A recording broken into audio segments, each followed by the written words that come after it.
उसको तो पहला प्रोजेक्ट जब कर लिया औलाद का तो क्या फीलिंग थी, कैसा लग रहा था?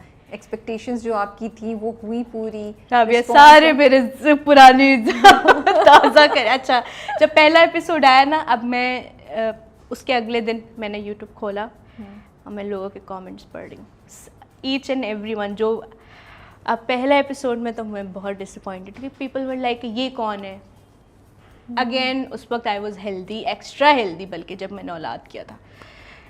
तो उसमें बहुत बॉडी शेमिंग, वही वाली बातें कि कितनी की किसको ले लिया, पर्ची है कि ये one all. I was very disappointed. Again I called Ahmed साहब। मैंने कहा अहमद साहब ये देखें लोग इस तरह की कह रहे हैं, तुम अब लोगों के बारे में सोचोगी? मैंने कहा नहीं, but I want them to know कि ये सब कुछ वैसा नहीं है जैसा दिखता है, या जैसा आप सोचते हैं वैसा नहीं होता। There is always a journey. मतलब उस चीज़ को लोगों को समझने की ज़रूरत है। आप लोग हर चीज़ रिलेट कर रहे हो तो कैरेक्टर्स को देख रहे हो, तो आजकल तो लोग लिखते हैं इस बारे में। तो अहमद साहब ने बोला कि नहीं देखो, आगे वेट करो। लेकिन जैसे जैसे उसका कैरेक्टर बढ़ता गया मोनी का, आखिर में मैं वही कमेंट्स पढ़ती थी, the people were actually crying for me. Okay, and that's how I realise कि if it is meant to be then it is. Of course. फिर मैं होती थी कि नहीं यार अच्छा है, फिर हौसला आ फिर गया, हौसला, फिर लर्न कर लिया कि इट्स अ जर्नी, ये तो होगा, ये तो होगा। 50-50 50 कभी लोग रिलेट करेंगे कैरेक्टर से, कभी बोलेंगे कि क्या। लेकिन जब अटैचमेंट हो जाती है ना कैरेक्टर के साथ, मैं मेरी खुद भी अगर मैं कोई ड्रामा फॉलो कर रही हूँ तो अगर मेरी किसी कैरेक्टर से अटैचमेंट हो जाए तो फिर मैं नहीं छोड़ती। वैसे भी मुझे लगता है एज ऑडियंसेस हम थोड़ा सा रेजिस्टेंट होते हैं नए फेसेस को चांस देने में या उनको एक्सेप्ट करने में। Exactly. तो भुगतना पड़ता है जो नए लोग आते हैं। एग्जैक्टली। और मुझे यही बात अभी मुझे जितने भी मेरे दोस्त जानने वाले भी मुझे कहते हैं कि हमें ट्राई करना है, लेकिन हमें काम नहीं मिलता। आपको प्रूव करना पड़ता है अपने आप को, काम कर कर के आपको बताना पड़ता है कि वी हैव दैट टैलेंट। अगर आप वो नहीं करोगे और आप ज्यूम करोगे कि आप बैठे हो और वो थाल में आपको आकर मिल जाएगा, तो this is not going to be happen. ये बात लोगों को नहीं समझ आती कि नहीं अच्छा हमने ऑडिशन दिया, हमने 1 साल वेट किया। नहीं, you have to wait for like more than 3 to 4 years। It takes years to be somewhere. आप ऐसे तो नहीं आपने किसी चीज़ में हाथ डाला और वो आपकी हो जाएगी, नहीं, you have to make efforts for सारा। और आप माशाल्लाह से जैसा बताइए 8-10 साल आपने पहले एग्जैक्टली जूनियर आर्टिस्ट कहाँ अभी भी मैं जूनियर आर्टिस्ट को देखती हूँ तो मुझे वो सारा time I recall all of that कि किस तरह आई सारा कुछ। ऑब्वियसली पैसे भी कमाने थे, सारा कुछ। फिर सेकंड ड्रामा कैसे आया? सेकंड ड्रामा मुझे मेरी बाजी ने कॉल की थी, दिलावेज। क्योंकि जियो का पहला ड्रामा था तो मुझे था कि जियो के साथ काम करना है। वो इतना ज़्यादा हाईलाइटेड नहीं था लेकिन मैंने किया क्योंकि मुझे था कि obviously it's a journey, again it's a journey. औलाद के बाद मैंने ये एक्सपेक्ट नहीं किया कि मुझे लीड में कुछ मिल जाएगा, नहीं। मुझे था कि नहीं, ऑब्वियसली इट्स अ जर्नी। कभी आपको आपके मुताबिक काम मिलेगा, कभी आपको आपके मुताबिक काम नहीं मिलेगा। ठीक है, so it's all about compromise. फिर मुश्किल खेल में।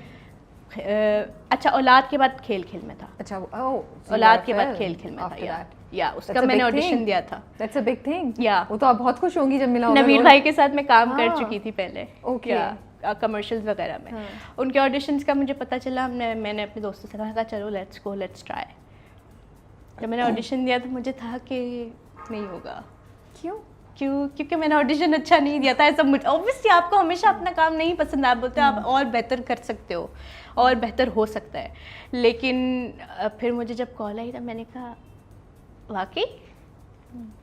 फिर इस तरह वो शूट हुआ, वो मूवी भी, उसमें भी हमने बहुत मज़ा किया वो मूवी भी। अब तक जितना भी आपका जर्नी है, आपको क्या लगता है कि इसी तरह का जर्नी होना चाहिए? Because it's only been like 3 years 4 years जब आपने स्टार्ट किया है, ठीक है, तो जो रोल्स मिल रहे हैं, are you happy with that, या आप थोड़ी इम्पेशेंट है और आपको लगता है कि नहीं यार मैंने काफ़ी काम कर लिया, अब मुझे थोड़े बेहतर रोल मिलने चाहिए? अच्छा, नहीं, या लीड रोल मिलने चाहिए? मेरा परसेप्शन इस बारे में थोड़ा सा डिफरेंट है। For me lead is not important. For me character जो कि आपको ऑफ़र किया जा रहा है वो कैसा इंसान है, वो किस तरह इफ़ेक्ट करेगा जो व्यूअर है उसके ऊपर। फॉर एग्जांपल जो ऑडियंस आपको देख रही है, मेरे लिए ये मैटर नहीं करता कि लीड क्या है, फर्स्ट लीड, सेकंड लीड, मुझे नहीं समझ आता ये कॉन्सेप्ट क्यों है। अगर आप एक ड्रामा बना रहे हो उस ड्रामे में 5 लोग हैं ना, तो वो 5 ही 5 इम्पॉर्टेंट है, Okay. सिर्फ वो एक नहीं है। True.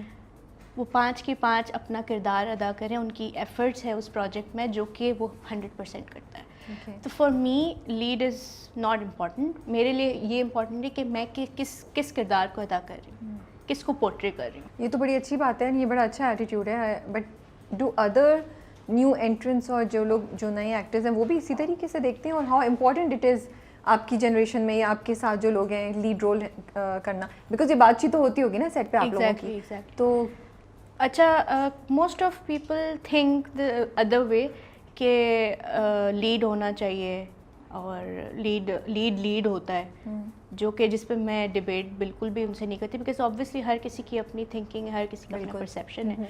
मैं उस तरह नहीं सोचती, मैं उसको उस तरह सोचती हूँ कि परफॉर्मेंस आप अच्छी करो। मतलब कभी आप देखें, आप नॉर्मली भी हम सीरीज़ देख रहे होते हैं, कितने सपोर्टिंग कैरेक्टर्स हाईलाइट हो जाते हैं, बिल्कुल। बिकॉज वो पावर, उनकी परफॉर्मेंस में वो पावर होती है कि आप बोलते हो कि नहीं यार इसने, सो फिर कहाँ गया वो लीड। मार्जिन भी ज़्यादा होता है Exactly. कभी आपके जो रोल्स होते सो हैं। आपको जो भी रोल मिल रहा है आप उसको करो, अगर आपके अंदर पैशन है तो आप उसको इतने अच्छे से करो कि वो हाईलाइट हो। That's what I think. मेरे लिए ये मैटर नहीं करता। हाँ, वो अलग बात है कि ऑब्वियसली समाव करता भी है लेकिन फिर भी घर वालों का क्या रिएक्शन है आपके जब पहले आपको तो देख रहे हैं कि माशाल्लाह से अब आप एक प्रोजेक्ट के बाद दूसरा प्रोजेक्ट, और अच्छे रोल्स हैं, इंटरेस्टिंग रोल्स हैं बहुत। अच्छा, पहले तो ऑब्वियसली घर वालों को मनाना एक अलग केस था, तो शुरू में तो मान नहीं रहे थे क्योंकि नहीं, क्योंकि हमारी फैमिली में आई थिंक कोई एक बंदा नहीं है जिसका मीडिया से ताल्लुक हो। I think it's me only, because obviously मुझे शौक था।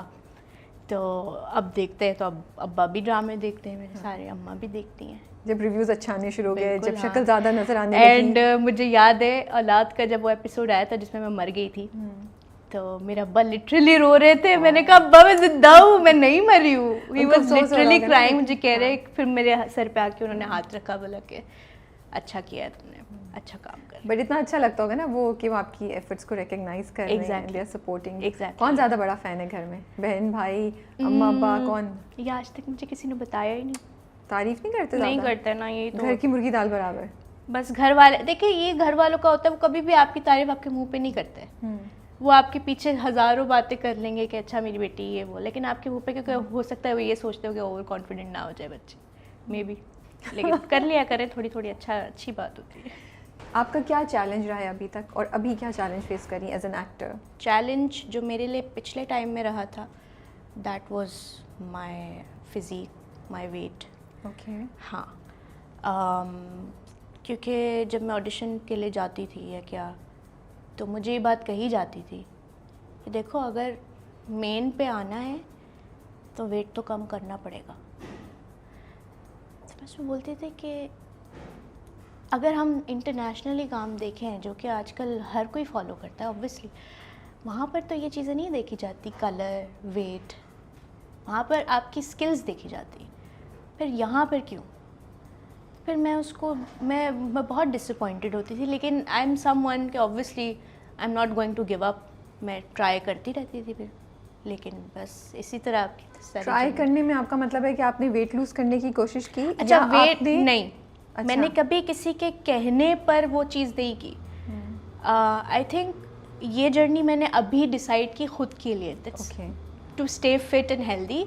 ये मेरा अपना डिसीजन था कि this is what I want now, not for work, not for industry and not for anyone. मुझे कितने लोग कहते हैं कि तुम्हारे बाल स्क्रीन पे बहुत तुम मोटी इसी वजह से आती हो बिकॉज तुम्हारे बाल इस तरह के, you should get keratin treatment. नहीं, that's how I stand out from other people. कितने लोग हैं इंडस्ट्री में जिनके कर्ली बाल हैं, कितने लोग हैं जो कि बबली, मतलब obviously I know my face, I know that you are not going to tell me कि मैं किस तरह हूँ। कि अगर मैं इसी तरह हूँ, अगर मुझे काम मिलना है ऑन माई स्किल्स, वो मुझे मिलेगा। I am going to wait for that. I am someone who can wait.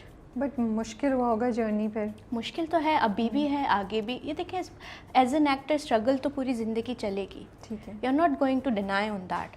अगर आप ये चीज़ बोलो कि अच्छा आपने 2-3 हिट प्रोजेक्ट्स दे दिए, now you are going to stay, आपके पास ऑफर्स आ रही हैं, या अगर ये वाला नहीं करना, ये वाला नहीं करना, no. Okay. As an actor आपको हर कैरेक्टर पे, हर स्क्रिप्ट पे एफर्ट्स आपकी स्ट्रगल वो तो चलेगी, वो तो मेरे so this was the challenge, was this the only challenge, इसके अलावा भी कुछ फेस किया आपने? मेरे लिए the biggest challenge was that